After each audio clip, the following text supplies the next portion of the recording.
seems like the sky's the limit, but a couple guys that have been injured of late. Give me the best case scenario for Smith and Hunter. Yeah, I was doing a little bit of research and new Ed Donatel defense, Mike Zimmer gone. Okay, forget about that era. Fresh start, hit the reset button. Here we go.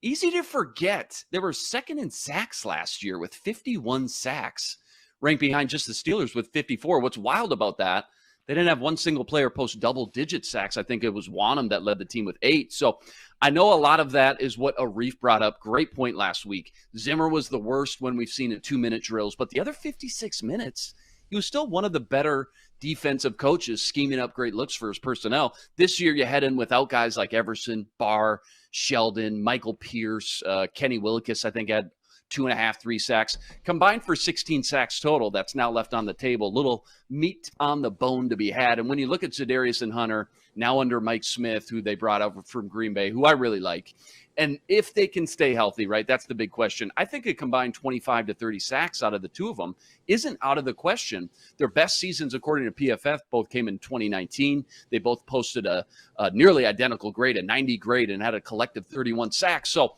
yeah, that was 3 seasons ago. And in the NFL, that's an eternity. But if you're asking what the ceiling is, I absolutely think 25 sacks, if not more, is attainable. This, of course, just always comes back to that magic question. Can they stay healthy? I think even fans – they'll say, hey, I'm not greedy. At this point, can I just get like 13, 14, maybe 15 games out of both of them? I'll take that at this point with those two.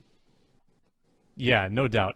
Is it a concern to anyone that Ed Donatel only produced a guy in 3 seasons with Denver? The most that he produced was an 8-sack player. No one ever had more than that 3 years at the helm in Denver. Anybody worry about that? He's had to deal with a lot of injury, right? Bradley Chubb's been off and on. I know. He had Von Miller during Von a little Miller. run there? It was Von. Yeah, okay. Yeah, but I don't think did Von Miller have a healthy season there while Right. Donatel was there? I don't know.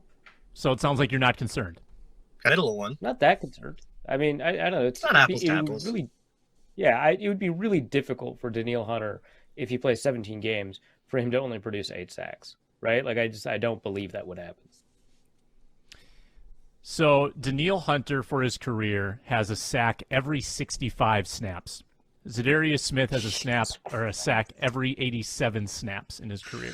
So if you give them 800 snaps each, they would combine for like 12.5 and 9, like 21.5 for the season.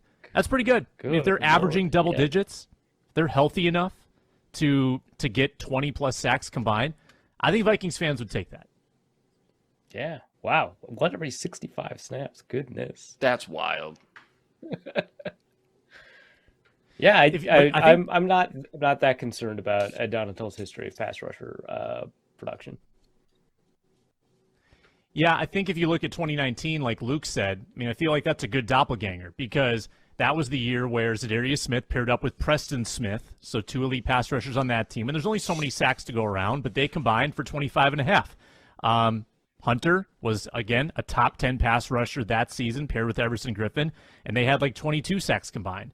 So I think that there's plenty of room for 2 guys to have double-digit sacks. I don't think that's outrageous to count on. I think health is probably the bigger concern. So, Luke Braun, is that a concern for you? Yeah, it's always going to be with just the nature of those injuries. They're similar injuries, just at different parts of the spine. But it's those disc injuries aren't the kind of thing like a foot injury where you fix it and it's fixed. It's the kind of wrong kind of compression, the wrong impact at the exact wrong angle can always re-aggravate itself. That's the kind of thing we saw with J.J. Watt. That's why he missed like a bunch of years in a row. And it's just always going to be a really low level risk. It's never going to be a 50% risk or anything, but it's never going to be back down to 0. So there will always be that kind of concern. But that's just like who these guys are now. And so they are as healthy as they are going to get. And so, it's correct to move forward with them. This is as good as it gets.